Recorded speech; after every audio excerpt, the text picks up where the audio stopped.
hablando de amor, no amor humano, no el amor natural que tenemos entre nosotros o con las cosas o con los animales o con las cosas que nos gustan, etcétera, sino que ese otro amor, ese amor nuevo, ese que lamentablemente la palabra se confunde porque nosotros hablamos de amor a un objeto, a un animal, a un niño, a un cónyuge. Entonces es muy difícil a veces volver a recapitular en nuestra mente y hablar. No, estamos hablando del amor que el Señor nos enseña. Y por eso cuando Él da el nuevo mandamiento, amaos los unos a los otros, ahí en el Evangelio de Juan, este nuevo mandamiento que Él da, Él ahí después lo aclara, como yo os he amado. Y ahí cambia completamente, porque ese amor que Jesús manifestó hacia sus apóstoles primero, no fue el amor que nosotros tenemos como amigos o como familiares o como entre nosotros los seres humanos, sino que es un amor que es absolutamente sacrificial, como lo enseña en detalle en el capítulo 13 de la primera carta de Corintios, donde ahí está explicado con lujo y detalle el verdadero amor, el amor que procede de Dios. Y es ese amor que, como lo dice ahí justamente, todo lo soporta, todo lo cree, todo lo espera. Y es un amor completamente sacrificial. Y eso es algo que hay que aprender, porque no es el amor que nosotros sentimos, que está relacionado con las emociones, con las sensaciones que vienen de nuestra naturaleza humana, sino que este es un amor casi se podría decir intelectual, que es en la mente, yo pienso, yo decido, yo lo hago, y no busco mi bien, sino que busco el bien de mi hermano, como Cristo cuando vino. Hay que entender, por eso cuando Él dice, como yo os he amado, Él vino y se hizo hombre. Nosotros hemos usado el ejemplo, es como si nosotros nos hiciésemos una hormiga, y viviésemos entre las hormigas y nos comunicásemos en el idioma de las hormigas, siendo seres humanos. Entonces, y el Señor literalmente se hizo esclavo, como dicen Filipenses, y ahí se puso a nuestro nivel para explicarnos ahora lo que nosotros necesitábamos saber y entender para poder vivir de acuerdo a lo que Dios había determinado para el ser humano cuando creó a Adán y Eva. Y en medio de este desastre que estamos viviendo como seres humanos, culpa nuestra, absolutamente, no hay que echarle la culpa al diablo. Nosotros los seres humanos decidimos por nuestra naturaleza hacer todo lo que tenemos a nuestro alrededor. Nosotros hemos desarrollado todo para nuestro deleite, nuestro bienestar, nuestro progreso, nuestras ideas, nuestros sueños. Y ahí volvemos a ese tema tan complejo que hemos visto a través de los estudios, que nosotros tratamos con el yo, ese yo que lamentablemente nos tiene cautivo y que es tremendamente poderoso, el egoísmo que hay dentro de nosotros, y que nosotros obviamente tratamos muchas veces de disimular o de hacernos los locos al respecto, y decimos, no, yo no soy egoísta, a mí me encanta compartir, y empezamos a dar 1000 argumentos con respecto a esa actitud que tratamos de opacar o tratamos de no aceptar que realmente todo lo hacemos por egoísmo. nace de nuestro corazón egoísta. Y el Señor por eso nos explica con mucha consideración, nos explica en las Escrituras lo perverso que es nuestro corazón. Y nos dejó escrito, sobre todo en el Nuevo Testamento, explicándonos la raíz de nuestro problema, que es el yo. Y de hecho esta carta termina con esa advertencia: cuidado con los ídolos. Y no se refiere a ídolos de figuras y de imágenes y de cantantes famosos o artistas o futbolistas, sino que se trata de ídolos que tú tienes. Cada uno tiene ídolos personales y que los atesora a tal punto que si alguien se nos cruza con este ídolo personal, nosotros reaccionamos. Podemos reaccionar sumamente violento. Incluso nos podemos llegar a desconocer a nosotros mismos cuando reaccionamos porque alguien ofendió mi ídolo. Y no estoy hablando de un artista, no estoy hablando de un ser conocido, sino que estoy hablando de algo que me hirió profundamente, pero en el fondo hirió mi ego, mi yo. Entonces, por eso amarnos los unos a los otros, como el Señor detalla en este texto que estamos estudiando acá en el capítulo 3 de la primera carta de Juan, específicamente el versículo 10 al 18. Este texto, hermanos, es sumamente importante que nosotros lo meditemos, lo reflexionemos y dejemos que, como dice aquí en el capítulo 2, versículo 27, el Espíritu Santo nos enseñe esta verdad. Porque nosotros en realidad no tenemos, nadie tiene la capacidad de enseñarle al otro. Pero sí tenemos que Dios puso a ciertos hombres en su iglesia para hacer esto, hacer este ejercicio que estamos haciendo nosotros de reflexionar en lo que Él nos quiere transmitir, a lo que Él nos quiere llevar a pensar. ¿Para qué? Para que guardemos sus mandamientos. Entonces, quiero que volvamos a leer este texto. Leamos del 10 al 18 de nuevo para refrescar un poquitito lo que ya vimos y solamente hagamos un repaso de algunos puntos que son importantes para entonces continuar, porque si no nos vamos a quedar pegados demasiado tiempo. Y aprovecho de pedirle a nuestra hermana Gloria, ¿usted nos podría leer, por favor, del versículo 10 al versículo 14? Amén, pastor. ¿Ya? Amén. En esto se manifiestan los hijos de Dios y los hijos del diablo. Todo aquel que no hace justicia y que no ama a su hermano no es de Dios, porque este es el mensaje que habéis oído desde el principio, que nos amemos unos a otros, no como Caín, que era del maligno y mató a su hermano. ¿Y por qué causa le mató? Porque sus obras eran malas y las de su hermano justas. Hermanos míos, no os extrañéis que el mundo os aborrece. Nosotros sabemos que hemos pasado de muerte a vida, en que amamos a los hermanos. El que no ama a su hermano permanece en muerte. Amén.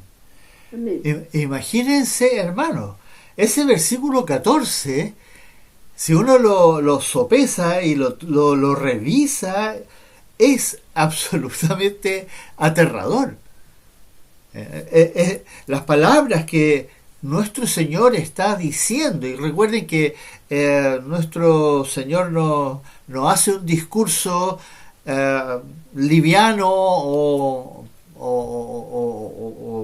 como uno podría decir casual, Toda palabra que fue elegida por Dios. Es Dios el que está hablando. Dios, el Espíritu Santo, puso en el corazón de nuestro hermano Juan en ese momento a escribir cada una de estas palabras y están elegidas con pinza. Y miren lo que dice. Nosotros sabemos que hemos pasado de muerte a vida. ¿Cómo sabemos que hemos pasado? Como dice ahí, en que amamos a los hermanos. Y para que no quede ninguna duda, nos dice, el que no ama a su hermano permanece en muerte. Ese versículo es casi aterrador. A veces uno lo lee muy rápido y pasa como de largo y no se da cuenta la profundidad de la afirmación que está haciendo el Señor Jesucristo. Yo sé que he pasado de muerte a vida, en otras palabras, que he nacido de nuevo. Aquí yo me puedo examinar, con esto yo me puedo examinar. ¿Cómo sé yo que realmente he nacido de nuevo? Si verdaderamente amo a mis hermanos. Recuerden que cuando está hablando el Señor acá, en toda esta carta, esto de los hermanos, está hablando no de los familiares, no de los parientes, sino que está hablando de los hermanos en la iglesia, en la congregación.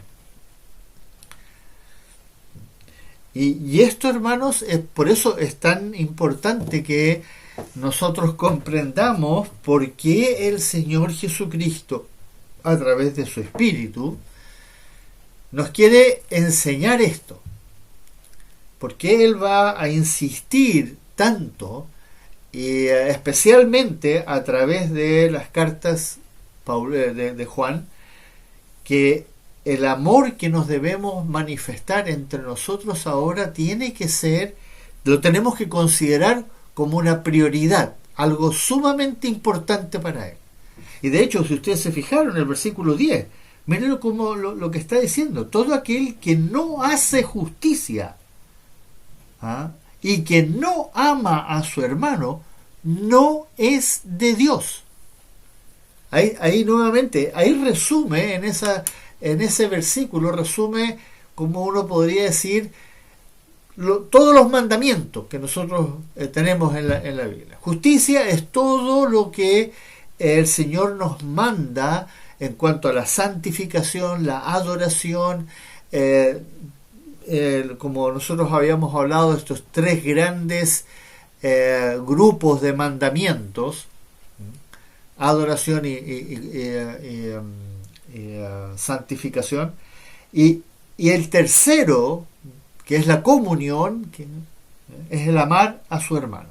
Entonces ahí el Señor nos está diciendo, si nosotros no estamos preocupados de estas dos grandes, ahí lo resumen, dos grandes, porque Él va a insistir en esta carta en el amor entre nosotros, entonces no somos de Dios. Nuevamente, otra advertencia sumamente seria que nos debe llevar a reflexionar y buscar si es que estamos débiles o estamos fallando o tenemos problemas en esas áreas que debemos corregir. Y recuerden, como lo hemos también dicho en los estudios, a pesar de que nosotros somos completamente incapaces de guardar siquiera un solo mandamiento, no tenemos ninguna excusa, porque tenemos todo a nuestra disposición para guardarlos todos. ¿Y por qué tenemos todo a nuestra disposición? Porque fuimos sellados con el Espíritu Santo. Dios, el Espíritu Santo, mora en cada uno de los que hemos nacido de nuevo. Y por lo tanto no tenemos ninguna excusa para decir, pero es que lo que pasa es que yo no tengo, yo no sé, yo no tengo tanto conocimiento, yo no tengo la fuerza, yo soy débil, a mí me cuesta esto.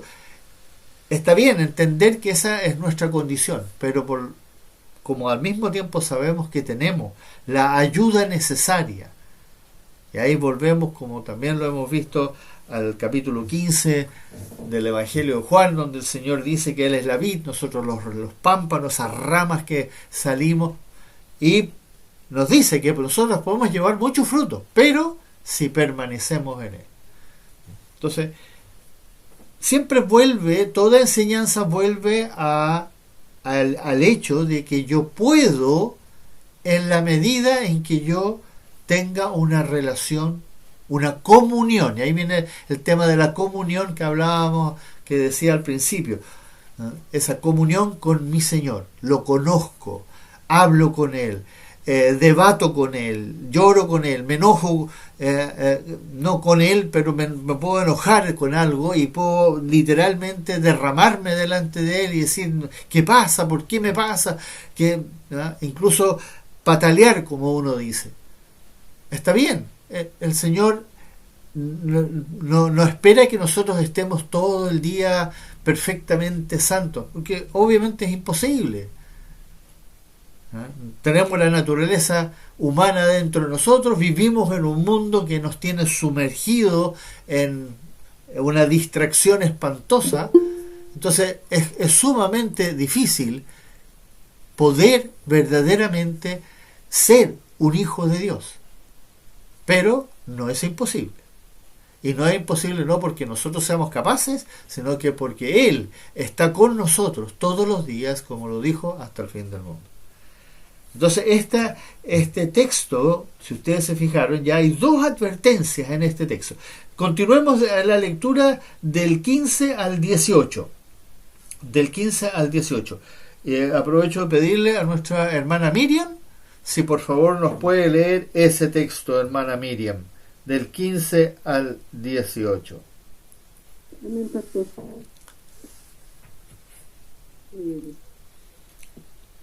Todo aquel que aborrece a su hermano es homicida, y sabéis que ningún homicida tiene vida eterna, permanente en él. En esto hemos conocido el amor,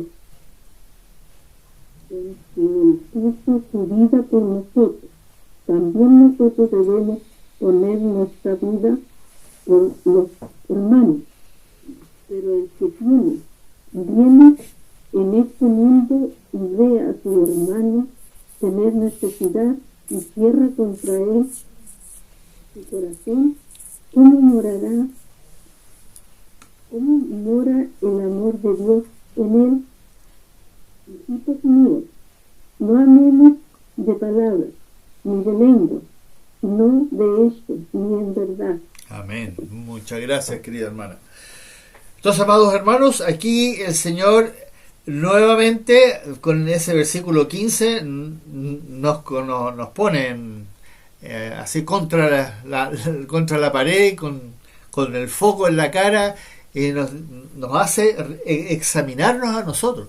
Aborrecer a un hermano en Cristo, ¿ya?, es literalmente convertirse en un homicida. No estamos hablando de simplemente una persona mala, sino que un homicida. Y por supuesto ningún homicida tiene vida eterna. Entonces, ese es el no matarás, ese famoso mandamiento que siempre uno cita, no matarás. Matar es lo mismo que aborrecer. Y aborrecer a alguien que es un hijo de Dios, que es un nacido de nuevo, que es una oveja del buen pastor, es literalmente matar, convertirse en un homicida. Y por eso, hermanos, estas palabras que son tan fuertes, que son tan impactantes, que parecen casi exageradas, pero recuerden que ¿quién es el que está hablando? El Espíritu Santo. Dios, el Espíritu Santo, es el que nos transmite, ¿no?, del corazón de Dios, de nuestro Señor Jesucristo, esta verdad. Y por eso lo tenemos que tomar muy en serio, que es gravísimo que nosotros lleguemos a aborrecer a un hermano. Ahora, esto es posible que suceda en algunas ocasiones, dadas ciertas circunstancias, porque finalmente todos los que estamos hoy día dentro del cuerpo de Cristo, que hemos que somos las ovejas del buen pastor, lamentablemente seguimos con nuestra naturaleza humana. Y por ahí pueden suscitarse ocasiones en que alguien realmente cometa graves acciones o palabras, difame, mienta, etcétera, caiga en pecado y por ende cause mucho daño a un hermano, a una hermana, y nazca en nuestro corazón la ira, el odio. ¿Por qué? Porque sigue en nosotros, pues está en nuestra naturaleza humana. Y yo llegue literalmente a aborrecer a mi hermano circunstancialmente, en un momento. Pero eso, igual que la ira, tiene que ponerse antes del atardecer. Tengo que entregárselo al Señor.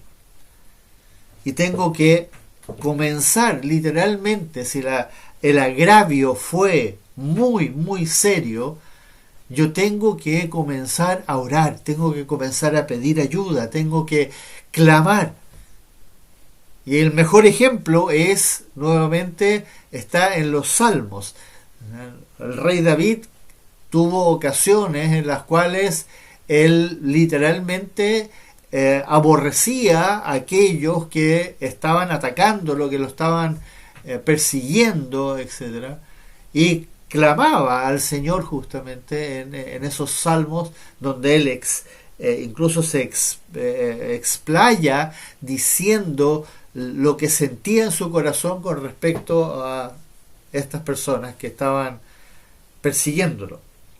Entonces, llegar a sentirlo es una cosa, pero por eso anteriormente ustedes se recuerdan en el versículo 8, acá en el capítulo 3, dice: el que practica el pecado es del diablo. Practicar significa algo que yo hago conscientemente, repetidas veces, e incluso lo quiero hacer. Porque es algo que me produce alguna satisfacción de alguna forma. Entonces yo puedo llegar a aborrecer a alguien que hizo algo muy feo dentro de la iglesia, dentro del cuerpo de Cristo, pero inmediatamente tengo que buscar la forma de entregárselo al Señor y pedirle ayuda a mi Dios, a mi Padre que está en los cielos, ese oportuno socorro que Él promete en la carta de Hebreos, que está a nuestra disposición, en la medida en que yo voy a Él y se lo entrego, aunque tenga que hacerlo varias veces, porque no es algo que va a salir de mí así de la noche a la mañana, porque hirió mi fibra, mi ego quedó profundamente dañado por lo que me hizo, pero tengo que entregarlo. De otra manera voy a caer en esa repetición y casi practicar el pecado. Entonces el Señor aquí por eso nos confronta con este versículo 15 que es tan fuerte. Y bueno, el versículo 16, en esto hemos conocido el amor, y aquí viene justamente lo que habíamos dicho cuando el Señor nos dice que nosotros tenemos que amarnos los unos a los otros como Él nos amó a nosotros. Y claro, aquí está el ejemplo, Él puso su vida por nosotros, y la puso voluntariamente, no a la fuerza, no no de mala gana, como se dice, sino que lo hizo con toda sumisión, sabiendo que era la única forma en que Él nos podía salvar. Lo hizo, se entregó. Y ahora nos está diciendo que así como Él nos amó, nosotros tenemos que amarnos entre nosotros. Tenemos que llegar a estar dispuestos a poner nuestra vida por nuestros hermanos. Y ustedes ven que aquí la vara subió a un nivel que es imposible. Es completamente, nos está pidiendo algo que es absolutamente imposible que nosotros hagamos. Pero, nuevamente, estamos aquí para entender que si el Señor lo dice que lo debemos hacer, es posible que lo hagamos, porque Él nos puede ayudar a que lo hagamos. Y todo lo que el Señor nos dejó escrito, sobre todo en el Nuevo Testamento, y especialmente en las epístolas del apóstol Pablo, son exigencias, mandamientos sumamente complejos, si uno verdaderamente se dedica a reflexionar en ellos, no simplemente leerlos así superficialmente. Y por eso cuando uno dice, hay 70 mandamientos, yo no dice, ¿cuáles son esos 70 mandamientos? Y nos acordamos apenas nos logramos acordar de algunos de los 10 mandamientos que están escritos en Éxodo y en Deuteronomio. Apenas nos acordamos de algunos. Imagínense acordarnos de 70. ¿Por qué no? Porque no nos detenemos lo suficiente a reflexionar en cada uno de ellos como lo estamos haciendo en este momento. Entonces, ahora que empezamos a leer esto con respecto a amar a nuestros hermanos, nos empezamos a dar cuenta de que para nuestro Señor Jesucristo es decisivo, es algo que definitivamente nos pone en una o dos de las categorías de los que edifican con oro, con esfuerzo, con sacrificio, con desprendimiento, o los que edifican con heno, hojarasca y madera. Esos son los que descuidan esto, que aman cuando les gusta, cuando están bien, cuando todo está bien para ellos, entonces aman. El resto del tiempo tienen serios problemas para relacionarse con los hermanos en la iglesia.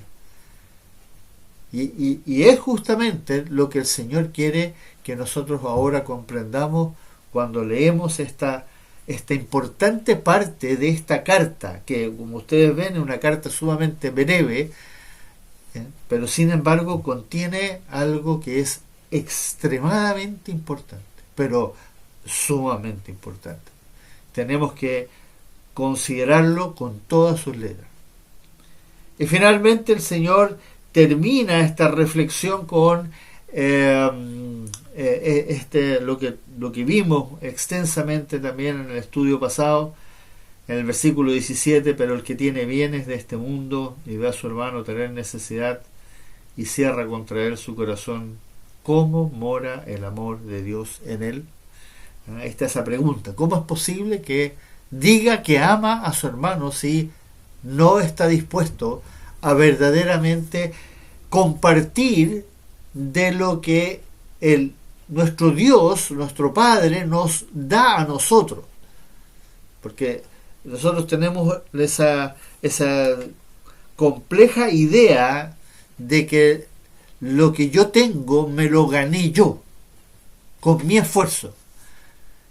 Y técnicamente es cierto, pero en realidad no lo es.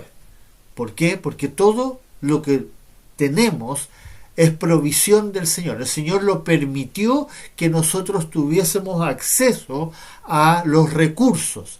Ahora, que nosotros de los recursos que el Señor nos ha dado hemos desperdiciado en miles de cosas que no necesitamos, ¿no? Y que son como pequeños trofeos que nosotros hemos ido acumulando, creyendo de que con esto nosotros mostramos bienestar y tenemos un estatus mejor, etcétera.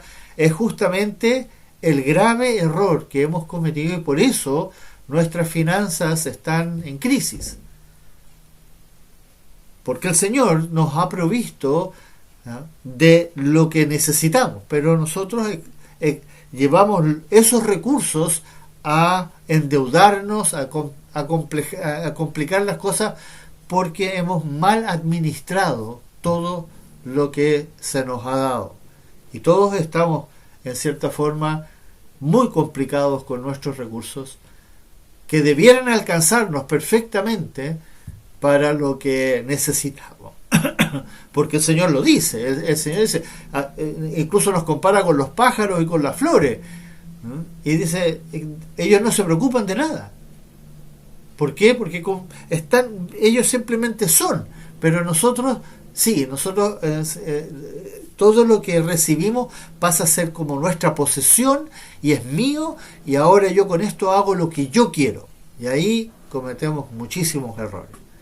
Y lo triste, que como lo vimos en el estudio pasado, es que cuando llega el momento de que nosotros presentemos esa ofrenda de primicia, como lo enseña en el Antiguo Testamento, y justamente fue parte de lo que vimos en Pentecostés, la primicia, cuando imagínense que Dios nos dio a nosotros el Espíritu Santo, lo más preciado de sí, para que nosotros pudiésemos ser hechos hijos de Dios. Y ahora Él nos pide a nosotros que nosotros entreguemos nuestra primicia, nuestra ofrenda, que es eso que yo le traigo al Señor como agradeciéndole cada mes, una vez al mes, le traigo mi primicia, aquí Señor, te lo traigo. ¿Y qué hacemos nosotros? Como estamos a fin de mes, y aunque nos llegó el sueldo, pero ahí estamos pagando cuentas y apurados, no sabiendo cómo tapar parchar los hoyos, y al final le terminamos entregando a nuestro Señor una ofrenda que es muy mezquina, muy complicados, porque sabiendo que le debiéramos dar una ofrenda hermosa y maravillosa, terminamos dándole con mucho esfuerzo, a veces la mitad de lo que le debiéramos dar. Y por eso, como les dije en el estudio pasado, es necesario que nosotros leamos en 2 de Corintios capítulo 8 y capítulo 9 con detención, pero con reflexión y con oración, para entender que el Señor desea, anhela que nuestro corazón sea dadivoso en ese momento. ¿Para qué? Para que hayan recursos justamente dentro de la iglesia para los hermanos. Y esto fue algo que lo leemos en el libro de los Hechos, capítulo 2, cuando nace la iglesia en Pentecostés. Inmediatamente lo primero que se generó dentro de la iglesia fue esa proveerse, cubrir las necesidades entre los hermanos. Entonces, amar es literalmente, como uno podría decir, así como usando palabras humanas, debe doler. Pero no doler en el mal sentido, sino que es algo que realmente cuando uno hace un sacrificio, pero con el deseo de agradar a nuestro Señor Jesucristo. Siempre pensando que tú lo estás haciendo para agradarle a Él. Y ahí tenemos que pensar cómo Él agradó al Padre. Cómo Jesucristo agradó al Padre. Y Él también tuvo la angustia. Nosotros sabemos, Él oró 3 veces en el huerto de Getsemaní, porque sabía que el agradar al Padre significaba beber la copa de la ira de Dios, que por supuesto nosotros no tenemos ninguna forma de relacionarnos con eso, porque no tenemos idea de lo que es la ira de Dios. Todavía no la hemos visto. Y ojalá que cuando la veamos estemos sentados en los tronos y no estemos acá en la tierra. Porque la ira de Dios viene y está descrita con lujo y detalle en esos 6 capítulos, en esos capítulos del capítulo 6 al capítulo 19 de Apocalipsis. Entonces, hermanos, el Señor aquí nos puso la vara muy alta. Estoy muy consciente, como pastor, conozco la dificultad que enfrentamos todos con esto porque hay momentos en los cuales hay desilusiones, hay tristezas, hay momentos que son desagradables, pero todo eso, hermanos, es parte de el ejercicio que el Señor, por el cual nos está haciendo pasar para prepararnos para ese momento glorioso que está asegurado. No es algo, no es una promesa o una consecuencia, sino que es algo que va a ser porque ya está determinado. Ya nuestra salvación está consumada, pero todavía tiene que producirse el desenlace hasta que lleguemos a ese momento en que vamos a entrar a la presencia del Señor, ya sea cuando Él venga o al final en el juicio del trono blanco. Pero este tema, como ustedes se dan cuenta, para nuestro Señor, este octavo punto, el amarnos los unos a los otros, para Él va a ser curiosamente el punto que va a repetir más durante toda la carta. Incluso en el capítulo 5 en un momento va a volver a tocar el tema, porque para él este es un punto trascendental, como lo vimos en el versículo 10. El que no hace justicia o no ama a su hermano no es de Dios. Y ahí solamente lo pone en dos categorías.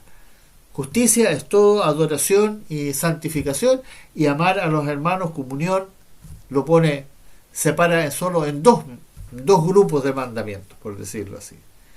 Así de importante es para él el amarnos los unos a los otros. Porque obviamente el cuerpo de Cristo, y esa es la clave, el cuerpo, nosotros somos el cuerpo de Cristo. Él es la cabeza y nosotros somos el cuerpo. Y por lo tanto, si hay problemas en el cuerpo, hay aflicción en la cabeza. Y nuestro Señor, por eso dice que el Señor está viviendo un tiempo de paciencia, de mucha paciencia. La paciencia del Señor. La palabra de mi paciencia, como él dice a la iglesia de Filadelfia. Has guardado la palabra de mi paciencia.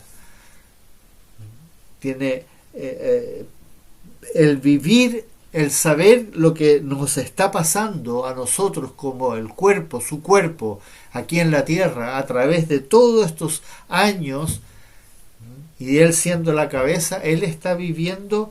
Él está completamente consciente y participa de todo lo que nos pasa a nosotros y estamos viviendo nosotros.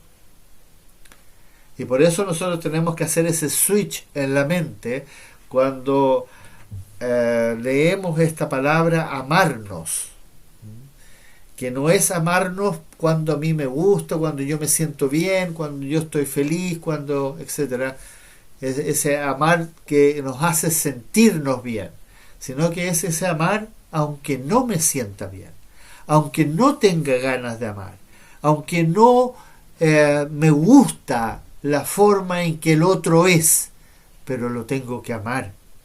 Y no lo tengo que amar obligado, sino que lo tengo que amar porque yo amo a mi Señor, porque lo amo.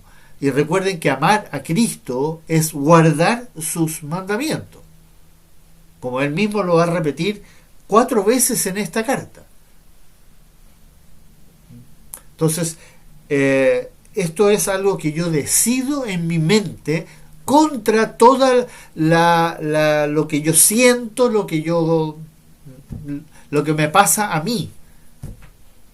Yo tengo que amarlo. Y tengo que amarlos sacrificialmente, más allá de lo que, entre comillas, uno a veces dice se merece. Siempre cuando uno llega a esas encrucijadas, tenemos que verlo de la otra forma. Yo no me merecía que Jesucristo me amase. Y no me lo merecía con creces. Y no me lo sigo mereciendo, porque le sigo fallando. Yo me sigo deleitando en la carne. Por lo tanto, no me merezco su amor, su paciencia, su fidelidad, etcétera. Entonces, cuando mi hermano no se merece algo, yo tengo que verlo con los ojos de mi Señor. Y es por eso que tenemos que cambiar el switch en la mente y entender que ahora lo que el Señor nos está diciendo acá es que yo debo amar a mis hermanos como Él me amó a mí.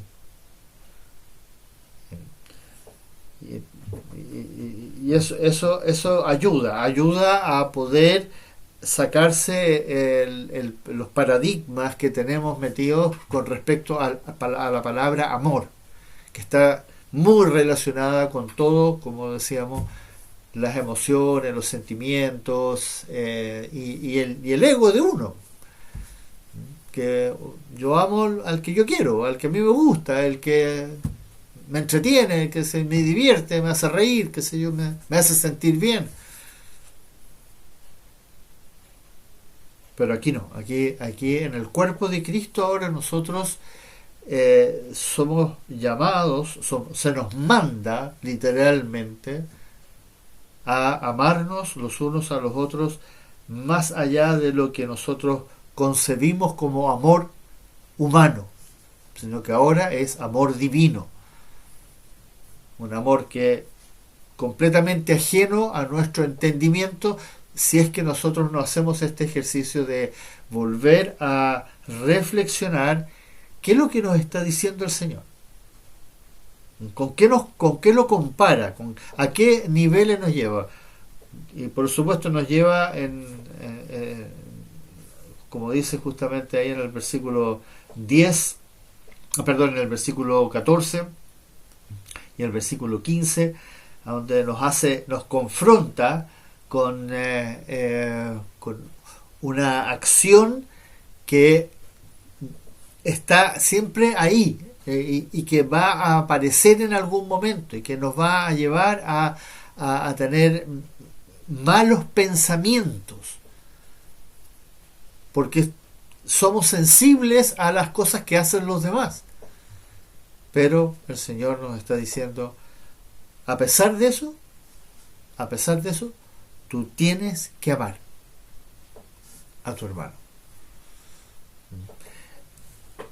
Así que bueno, como dije, esto da para mucho y es muy necesario que uno lo reflexione y lo piense. ¿Por qué? Porque es fundamental para nuestro Señor, y por eso Él lo dejó tan explícitamente escrito en esta carta. Y Él quiere que nosotros hagamos todo el esfuerzo posible. Esto va a requerir de mucha oración, mucha concentración, pensar cuando estamos en esa crisis, ¿eh? Y superar la crisis y decir, no importa, Señor, yo entiendo que yo no, lo que siento en mi corazón no importa, yo quiero hacer lo que tú mandas y quiero agradarte a ti. Y por eso, como dice en Romanos capítulo 1 o capítulo 12, versículo 1, presentar mi cuerpo en sacrificio vivo, santo, agradable a ti. Eso. Y eso va a ser nuestra lucha de aquí hasta el día en que el Señor nos lleve a su presencia. El tener que volver una y otra vez a literalmente pedirle ayuda para poder guardar sus mandamientos. Continuemos con la lectura del 19 al 24. Y le aprovecho a pedir a nuestro hermano Marcelo si nos puede leer, por favor, del 19 al 24, hermano Marcelo. Perdón, pastor, capítulo 3. Primera de Juan, Amén. capítulo 3. Amén. Ya. Amén.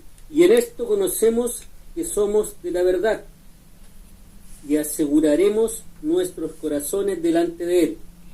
Pues si nuestro corazón nos reprende, mayor que nuestro corazón es Dios, y Él sabe todas las cosas. Amados, si nuestro corazón no nos reprende, confianza tenemos en Dios, y cualquiera cosa que pidiéremos la recibiremos de Él, porque guardamos sus mandamientos y hacemos las cosas que son agradables delante de Él. Y este es su mandamiento, que creamos en el nombre de su Hijo Jesucristo, y nos amemos unos a otros como nos los ha mandado. Y el que guarda sus mandamientos permanece en Dios, y Dios en él. Y en esto sabemos que Él permanece en nosotros, por el Espíritu que nos ha dado. Amén. Amén. Amén.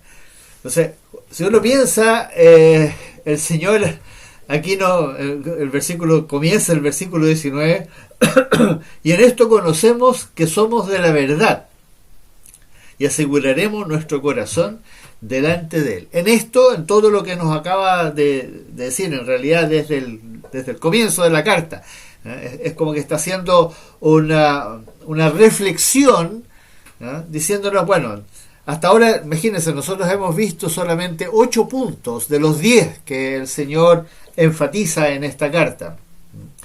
Y nos está diciendo aquí, ya con esto, que en esto podemos conocer que somos de la verdad. Obviamente sabemos que la verdad es nuestro Señor Jesucristo, pero aquí Él está diciéndonos justamente esto, que nosotros, si nosotros realmente nos dedicamos solamente a reflexionar en estas 8 cosas que hemos visto a través de esta carta, podemos estar bastante confiados de que estamos en la verdad, estamos en nuestro Señor Jesucristo, en su palabra, y aseguraremos nuestro corazón delante de Él. Si no conocemos estas cosas, si no las entendemos, si no reflexionamos en estas cosas que hemos visto desde el capítulo 1 hasta acá, entonces va a ser muy complejo que sepamos cómo está nuestro corazón. Y por eso hace esta reflexión en el versículo 20 y 21, ¿ya? Pues si nuestro corazón nos reprende, obviamente que nuestro Dios, que sabe todas las cosas, sabe todo. Pero si yo ya siento que mi corazón me reprende, al reflexionar estas cosas, entonces ya me puedo dar cuenta de que necesito hacer ajustes. Y en el 21 lo dice de la otra forma: amados, si nuestro corazón no nos reprende, confianza tenemos en Dios. Y eso es lo que el Señor quiere. Por eso hemos hablado que esta carta, que como lo presenté al comienzo, el novio le escribe a su novia, ¿no?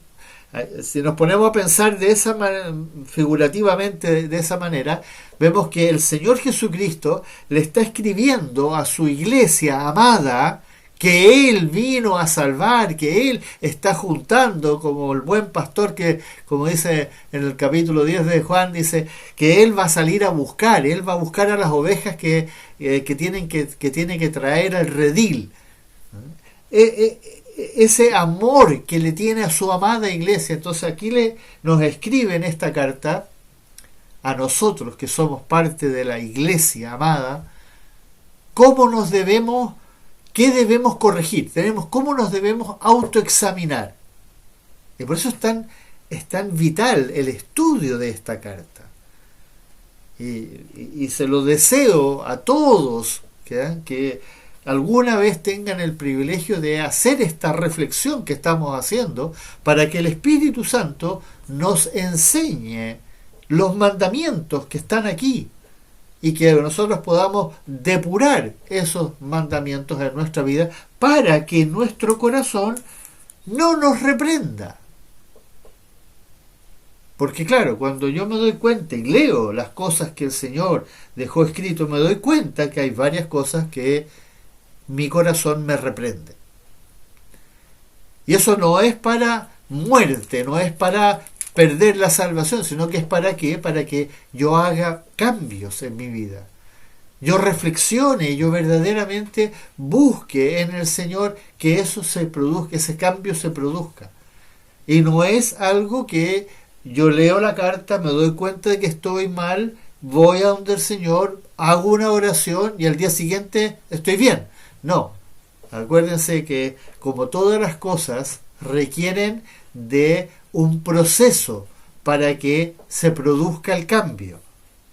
Y ese cambio requiere oración, requiere seguir en la palabra, requiere obedecer los mandamientos para que se produzca lo que dice el 22, que es el versículo 22, cualquier cosa que pidiéremos la recibiremos de Él. Y a muchos se quedan con esa verdad.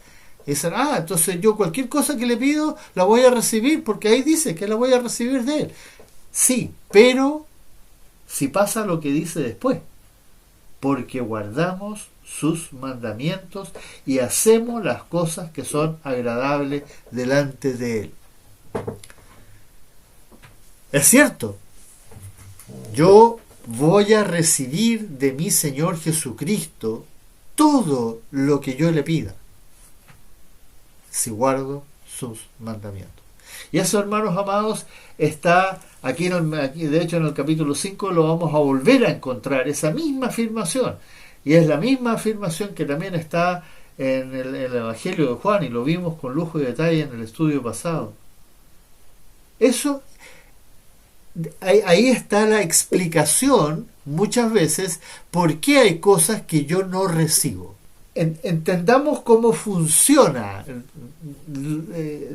toda la parte espiritual. En la medida en que yo guardo sus mandamientos, yo entonces voy a obtener la respuesta. Y curiosamente, no es que Él va a responder mi petición de acuerdo a lo que yo pido, sino que el hecho de que yo estoy guardando sus mandamientos, voy a estar haciendo lo correcto y se va a dar en mi vida entonces lo que el Señor dice que se produce cuando uno guarda sus mandamientos. Y cada mandamiento tiene una consecuencia. Igual que un pecado. Un pecado tiene una consecuencia. Y no es necesariamente un castigo, sino que es simplemente una consecuencia. Va a producir, como el Señor lo enseña justamente en el capítulo 9 de 2 de Corintios, lo que yo siembro, lo cosecho. Y es para bien o para mal. Si yo siembro algo para mal, un pecado, voy a cosechar una mala consecuencia. Si yo siembro guardando un mandamiento, voy a cosechar algo que me va a beneficiar a mí. Y eso es, en el fondo, lo que el Señor va a repetir en todo lo que Él nos dejó escrito a través de su Espíritu y a través de los apóstoles. Y el 23, y este es el mandamiento, ¿ya? Primeramente que creamos en el nombre de su Hijo Jesucristo, y vuelve de nuevo al tema que había desarrollado en este capítulo 3, que nos amemos los unos a los otros. Y ahí está, eso es lo que Él nos manda.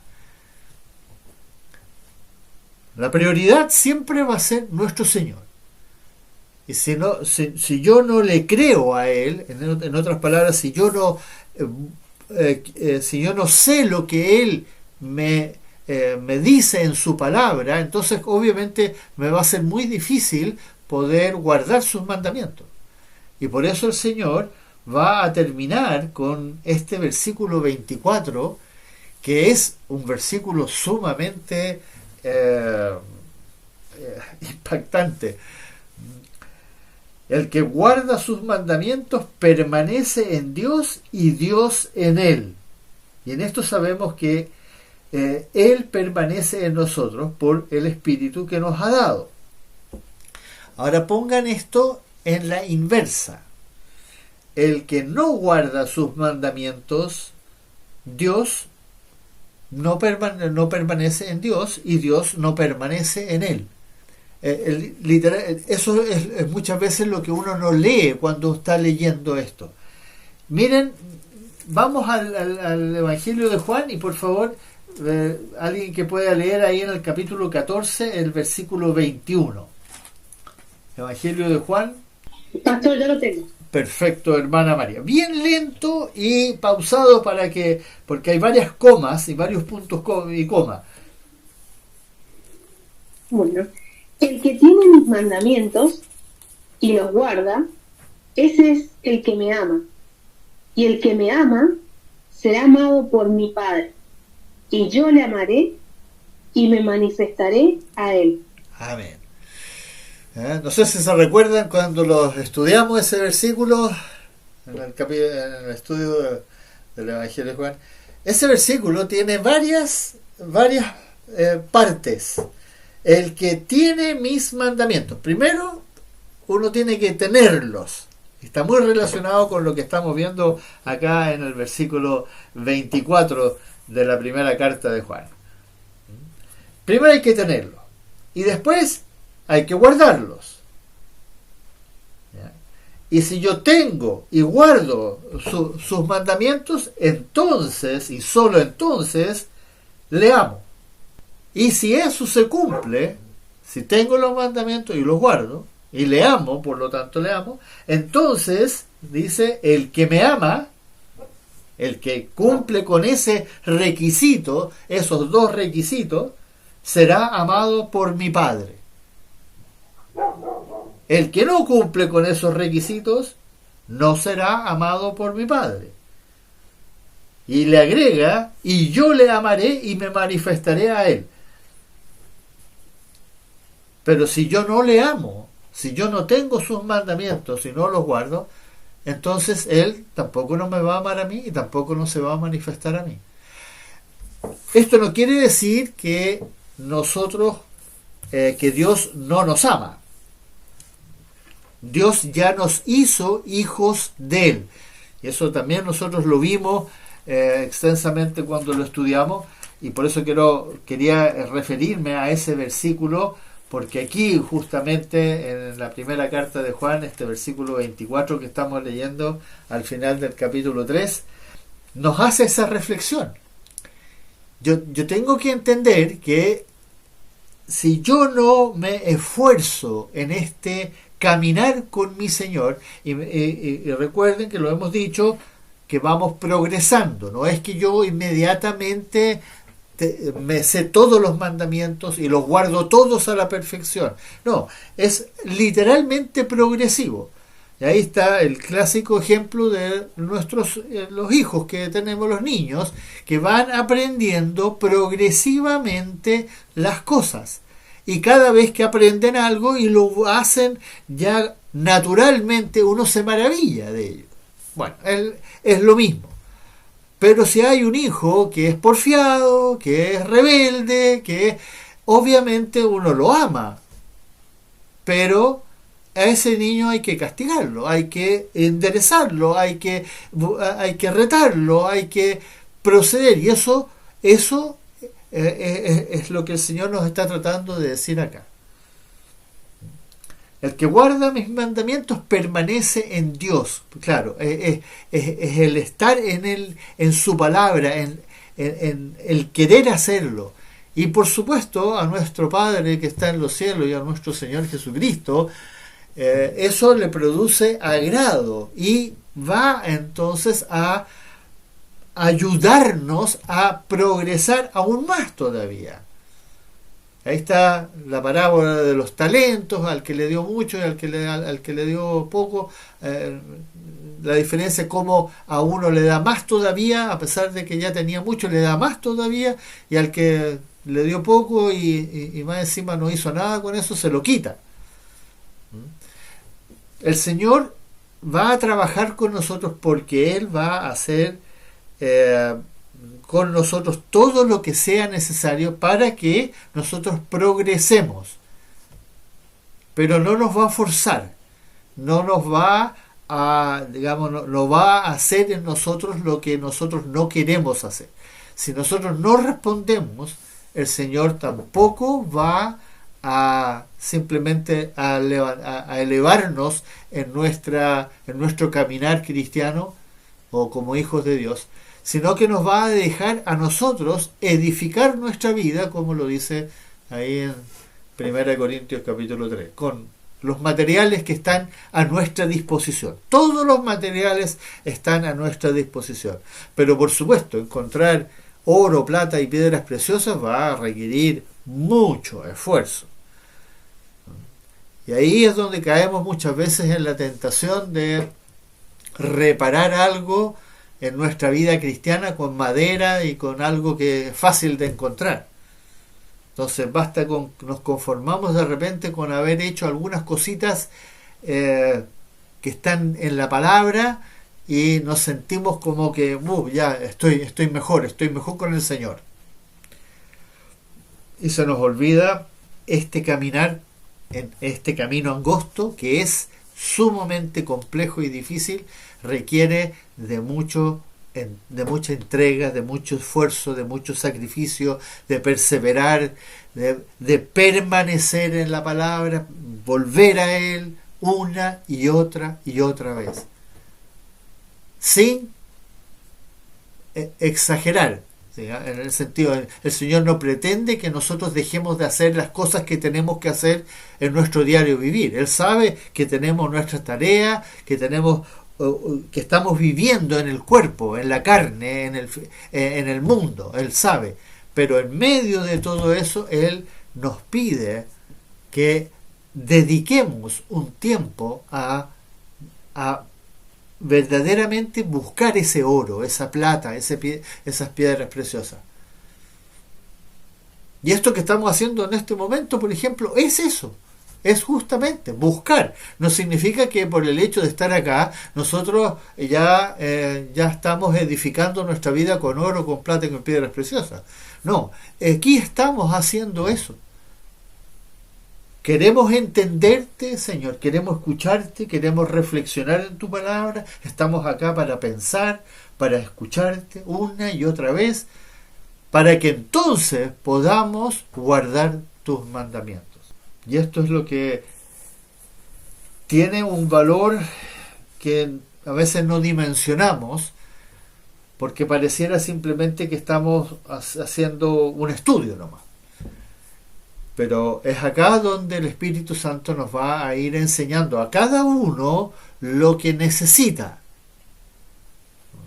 Y por eso uno no puede decir, bueno, yo estudié la primera carta de Juan extensamente, profundamente, y me gradué, ¿no? Como lo hacemos con los estudios universitarios y de magíster o lo que hagamos, que uno se gradúa. No. En la palabra uno no se gradúa. En la palabra uno meramente hace un progreso. Y por eso, si se da más adelante la posibilidad de volverlo a hacer, aprovechenlo. Porque no se termina con un estudio, sino que meramente fue un progreso, un avance. Sí.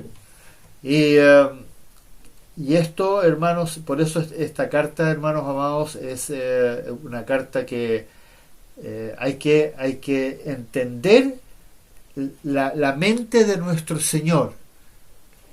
¿Qué nos está tratando de transmitir acá? ¿Por qué fue escrita al final del primer siglo, cuando la iglesia ya existía? Porque la iglesia necesitaba algo más, necesitaba una información cuando ya tenía una cierta madurez. Tal vez estas mismas palabras, si las hubiera escrito Pablo al comienzo, no habrían tenido todavía la madurez para poder recibir esta reflexión, esta autoexaminación. A pesar de que el apóstol Pablo fue usado por el Espíritu Santo al final de la segunda carta de Corintios, justamente donde dice: examinaos a vosotros mismos para ver si estáis en la fe. Ya en el año 60, cuando escribió esa carta, ya estaba ahí, ya estaba el Espíritu Santo llevando a los cristianos a autoexaminarse. Pero llegó un momento en que el Señor decidió escribir esta carta ya en el año 95, ¿no? 30 años después, para que profundizarse aún más todavía en lo que ya conocían, ya sabían, pero necesitaban entonces literalmente recapacitar con todo lo que habían aprendido. Y eso es lo que estamos haciendo nosotros, porque la mayoría de los que estamos acá ya llevamos varios años en el Evangelio, hemos leído la palabra del Señor, hemos escuchado sermones, pero necesitamos hacer esto para la gloria de nuestro Señor Jesucristo, no para nuestra gloria, no para creernos, yo estudié la primera carta de Juan, así que yo ya estoy a otro nivel dentro de la iglesia. No, hermano, no estás a ningún nivel. El Espíritu Santo va a comenzar a trabajar contigo ahora en base a lo que escuchaste acá de la boca de nuestro Señor Jesucristo, no de mi boca. Yo solamente, mi tarea es hacer la reflexión, hacer la conexión, pero yo no estoy enseñándoles a ustedes la palabra del Señor. El que la va a hacer el Espíritu Santo.